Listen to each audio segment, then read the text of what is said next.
L'invité de TV5 Monde aujourd'hui, c'est un événement. Abderrahmane Sissako, bonjour. Bonjour. Vous représentez, on peut le dire, l'Afrique au sein de la compétition pour la Palme d'Or de ce 67e Festival international de Cannes. C'est une lourde responsabilité quelque part. Oui, oui et non en fait. Je crois que la responsabilité c'est de faire un film, je crois. Et bien évidemment, lorsque ce film arrive dans un endroit, dans le lieu le plus important pour l'exposition d'un film, et on est content et on sent une forme pas de fierté, parce que c'est pas évident ce mot-là, mais quelque part de responsabilité. Vous avez raison d'amener, au-delà d'un continent, je dirais, d'amener un sujet. Oui, on regarde un extrait de ce film. Malamuso, Ibeta, Ibe Gando. Beseka Gando tugodi. Nebe Gando tugodi ka jege fereke. Ibe Gando tugodi ka jita kiba funfu jege o kan. Beseka ke tugodi. An somogo yan lamo. Horonya konnala. Kala balo klene ala. Ka soro ma Gando. O kera sa. Nawa ka bolo tige de fe. Fla flani. Aya tige. Ndemuso ka sabali. Ana kunte bolo tige me Ibe Gando ubi ambetani. Ni ya me be Gando bolo de bila. Ndemuso ka sabali. Do kera sa ne ba. Mo ni nunte kila nyoko ma ka sabali. Abderrahmane Sissako, c'est un film qui parle de l'intégrisme religieux, de l'islamisme au nord du Mali, qui vous est inspiré par des faits réels. Oui. Tombouctou a été occupé, le nord du Mali a été occupé un moment. Donc moi, en tant que citoyen du Sahel, je dirais, je suis concerné au quotidien de ce qui est pour moi une prise d'otage de milliers de gens à la fois. Ce sont ces prises d'otages dont on parle très peu, parce que c'est beaucoup plus facile quand c'est 4-5 personnes. On en parle quotidiennement pendant 1 an, 2 ans, 3 ans. Mais quand une ville et quand une foi aussi, parce que c'est l'islam aussi qui est pris en otage par des gens. Donc Tombouctou, pour moi, c'était et c'est toujours une ville de tolérance, une ville d'échange.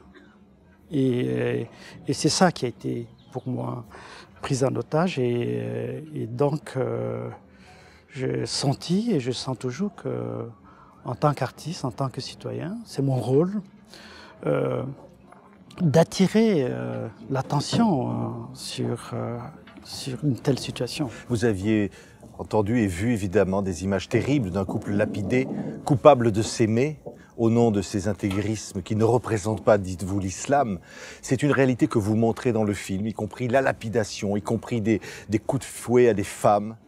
Oui, en fait, la lapidation de ce couple d'Aguelok, qui est une petite ville au nord du Mali, qui n'intéresse personne. C'est ça le problème. C'est-à-dire que quand une histoire se passe à Téhéran, quand une histoire se passe dans une capitale médiatisée, on s'y intéresse.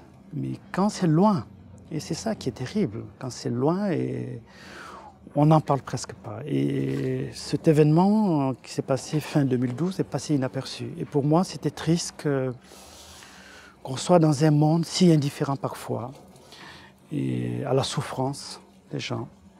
Et qu'aujourd'hui c'est possible, ça a été possible à Aguelok, mais demain ça peut être possible ailleurs aussi. Et donc c'est important d'être révolté.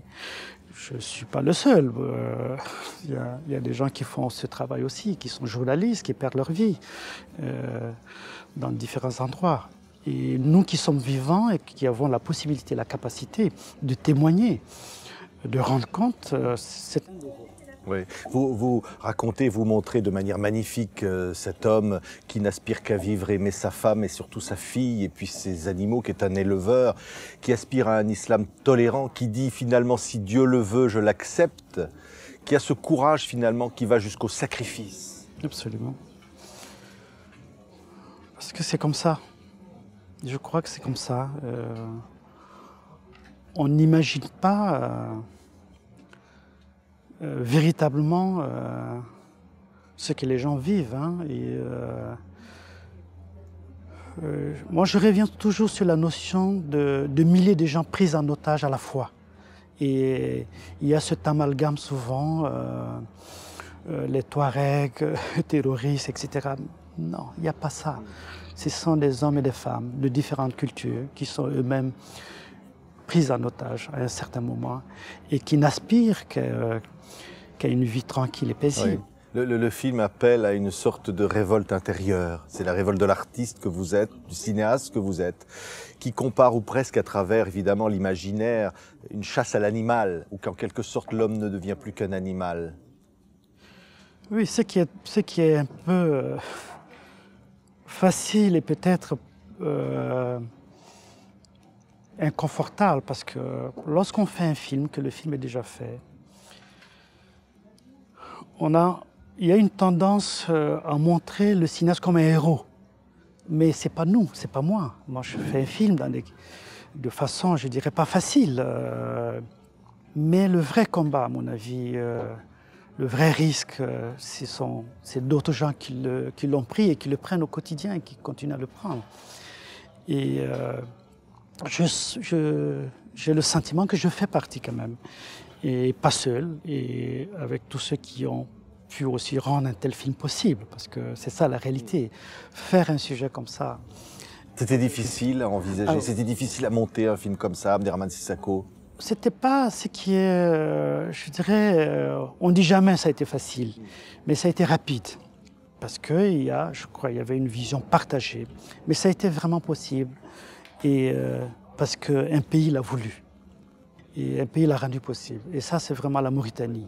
Parce que traiter un sujet comme ça, en ce moment précis, sans un soutien réel de l'État, mais qui va beaucoup plus loin, pour montrer que c'est important, que c'est possible et qu'il faut. Et c'est ça, pour moi, ça n'a pas de prix. Vous allez monter les marches tout à l'heure, Abderrahmane Sissako, les marches du Festival de Cannes, le plus prestigieux du monde. Vous penserez à qui, à quoi, à cet instant-là? Je penserai à toutes celles et à tous ceux qui m'ont aidé, vraiment. Et ils sont nombreux, et je penserai aussi, probablement, à ces jeunes filles du Nigeria, je crois que oui. Merci beaucoup, Abderrahmane Sissako. Timbuktu, l'un des grands films événements, le film en compétition pour la Palme d'Or qui représente toute l'Afrique. Vous êtes là avec nous sur TV5 Monde. Merci Abderrahmane Sissako, bonne chance. On se retrouve demain avec d'autres invités pour TV5 Monde. Merci.